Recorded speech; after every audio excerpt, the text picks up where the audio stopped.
Hello and welcome to episode 95 of Life Through Prison with your host Greg Kearney. In a podcast episode, we may look at subjects in the LGBTQIA+, disability and pop culture. In this episode, we are going to take a combination of disability and pop culture, specifically gaming. Today's article comes from the website abc.net.au entitled How Video Games and Adaptive Technology Are Helping People with Disability Build Connections, written by Sarah Richads, dated 1st of September 2025.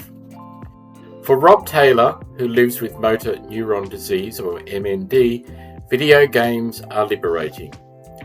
I can disappear from reality and become the avatar that doesn't have a disability, the 56-year-old said. It's very similar to the way that I dream. I don't dream that I have a disability. The retired IT professional was diagnosed with a progressive neurological condition after noticing an involuntary and rapid twitch in his arm. I was at the doctor's incidentally for renewing a script, and I said, "Hey doc, what do you think of this?" he said. His doctor's expression changed and silence fell in the room. She said, "Oh, I think I better refer you to a neurologist," he said. 6 months after he first developed symptoms, he said he received the inevitable conclusion in late 2023. When he isn't feeling fatigued from his condition, Mr. Taylor plays online games with his son up to 3 times a week. The pair have gamed together since his son, Chris Taylor, was a knee-high grasshopper.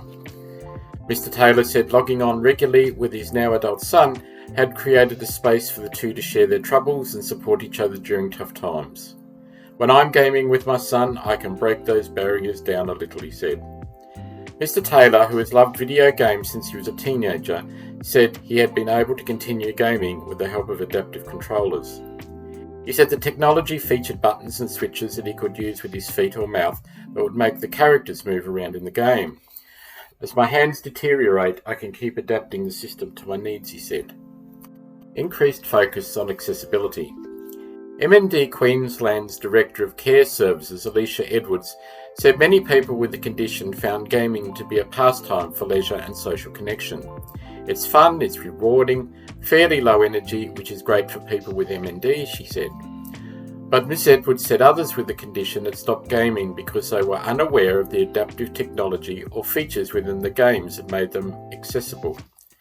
MND Queensland teamed up with MND Australia to survey people with the condition about their experiences gaming.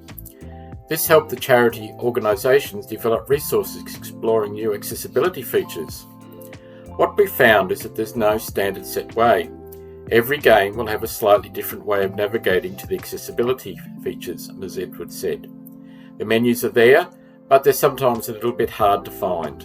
Ms. Edwards said the Game On with MND project also found gaming developers had shown an increased focus on accessibility, with the creation of adaptive controllers and add-on buttons and switches. She said having a variety of controllers allowed people with a progressive disability such as MND to continue gaming. The free online resources funded by Fight MND include a guide for allied health professionals to help people with MND get involved in gaming. She said MND was an inherently complex and progressive condition, and clinicians already had a long list of priorities supporting their clients. But she urged them to consider gaming, as it was an important tool to help preserve the quality of life for people with the condition, noting that was based on individual goals and preferences. More families are gaming. Australian Research Council Centre of Excellence for the Digital Child Chief Investigator Daniel Johnson believes gaming will continue to become an increasingly integral part of family life.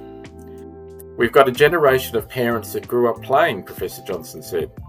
"What we're trying to get people to understand that if you're a non-gamer parent, there's some real benefits to playing with your child." Professor Johnson said there were many social benefits to families gaming together and said it could add an element of distraction for hard conversations. "Quite often, for men, shoulder to shoulder or sharing a task makes it easier to open up about something," he said. Professor Johnson said while games were becoming more accessible for people with disability, there was still more that could be done. "There's no reason you can't adapt it to the different needs of people playing," he said. Mr. Taylor now considers himself a semi-pro gamer and some days spends up to 9 hours gaming. Even though it's an avatar on the screen, it's still connecting. I use it to connect with my son, he said. On a personal note, as a person with a disability, video games for me are a way to escape from the days that are hard, being able to visit a different world, do things that are not possible with a body that doesn't do what you want it to do. It can be a very relaxing experience unless you get stuck in an area of a game and can't complete it. But the benefits outweigh that nuisance. What do you think? Are you a person with a disability and a gamer? Would love to hear what you like to play. Are you a single player or love to multiplayer? Myself, I'm a single player gamer. Let's have a conversation. Till next time, take care and bye for now.